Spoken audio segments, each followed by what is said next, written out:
millegipärast ei tööta, siis ma arvan, et minu hääl kostub ka päris kenasti teeni. Te olete jõudnud siis, nagu ma ennist ütlesin, Mustlna rahvamajja, paljud tõenäoliselt on juba teist siin mitmed kordi käinud. Mina olen Indrek, selle maja juhataja alates septembrist ja loodan teid ikka jälle ja tihedamini siin majas näha. Et tänane sumin siin majas on mulle küll väga meeldinud ja üpris esmakordne, aga tahaks seda veel ja veel kogeda. Tänane programm koosneb rahvamaja kollektiividest. Ehk siis teie ette astuvad nii laulma kui tantsima selles majas tegutsevad kollektiivid või selle majaga seotud kollektiivid. Ja rahvamajade päeva tähistatakse sel aastal 3. korda ja ma olen kuulnud sellist kõlakat, et loodetavasti järgmine või ülejärgmine aasta toimub juba rahvamajade nädal või koguni rahvamajade aasta, eks me näeme. Aga kõigepealt oleks minul soov tänada kõiki kollektiivide juhendajaid mõne hetke pärast. Ja mul on edastatud ka väike info, ma ei tea, paljud teist on kursis, aga käime siin Viljandi valla kaasava eelarve projekt, milles on võimalik osaleda 25. oktoobrini oma häält anda. Kas siis digitaalselt lehel volis.ee või siis kohalikus raamatukogus, et soovitan teil nende projektidega ennast kurssi viia, igaüks saab anda 3 häält, ehk siis valida 3 erinevat projekti ja nende eest hääletada. Ja selle lehe ma jätan sinna ette laua peale, saate tutvuda. Aga et need kollektiivid, kes siin majas tegutsevad, kõigepealt paluksin siia Teele Tali, Liisi Toomsalu ja Tiina Lille.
Siis tantsurühm Suistle Säbulise ja Anu Tomp.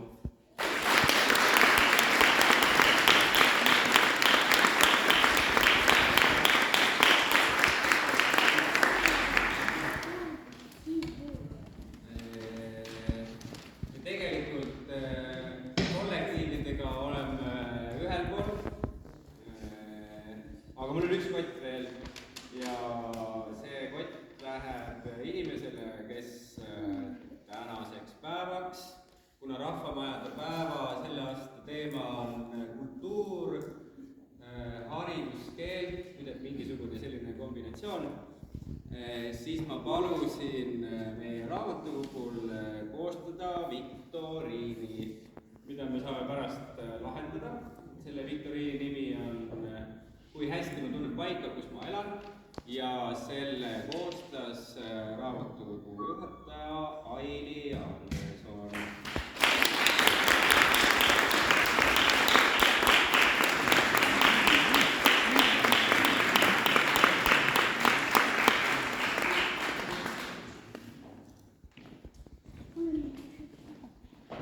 Nagu te näete, siis siin on ka mingisugune selline asi, ma ei tea, igaüks võiks seda, kuidas iganes nimetada, sauna, esine, lava, saali osa.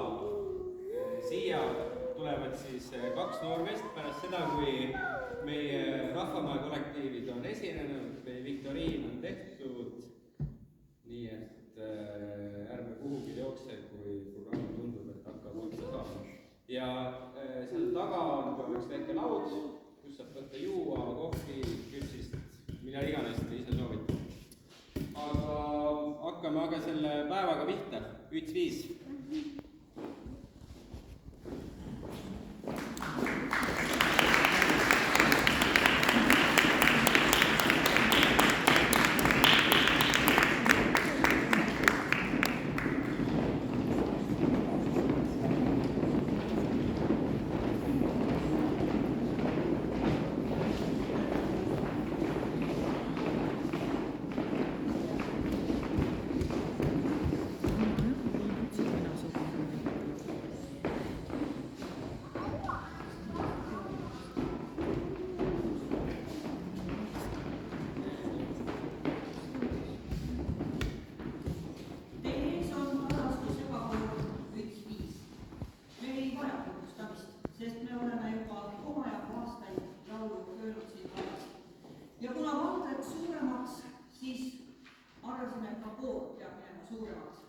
Meil on üks tore tüdruk, kes siin tegi kõvat reklaami nii internetis kui lehes ja selle tulemuste näete täna siin.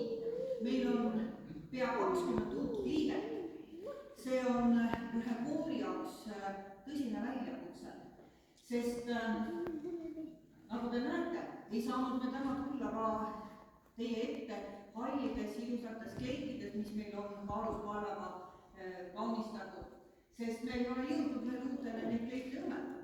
Aga kuna mõtlesime, et sügis on üks värvide mäng, siis leppisime kokku, et me oleme täna värvilised, nii nagu kõik need toredad kased ja vahtrapuud, mis meie ümber praegu värvide pillekaari peavad.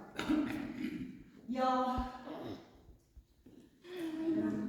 tahan ka öelda, et kui keegi tunneb, et võiks meiega liituda, siis see võimalus on olemas, astuge ligi, me võtame uusi liikmeid iga päev ja alati vastu ja ka praegu on avatud uks meie kooli tegemistesse. Täna me esineme 4 lauluga. Esimeseks tuleb ettekandele laul Mes on kodu. Selle laulu autoriks on Liisi Toomsalu ja ka sõnade autor Kristi Ilves, kõik meil kodused tüdrukud. Selle lauluga võitsime eelmine aasta Mulgi laulude konkursil esikoha. Ja kui te seda laulu kuulete, kes veel ei ole kuulnud, siis te saate aru, et siin ei olegi kahtlust, see laul pidigi võitma. Teine lugu on Pihlagu, Urmas Alender kirjutanud sõnad või muusikasõnad Viigi Luik ja seadel on teinud koorile Liisi Toomsalu. Dirigeerib Liisi Toomsalu.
raha, viisin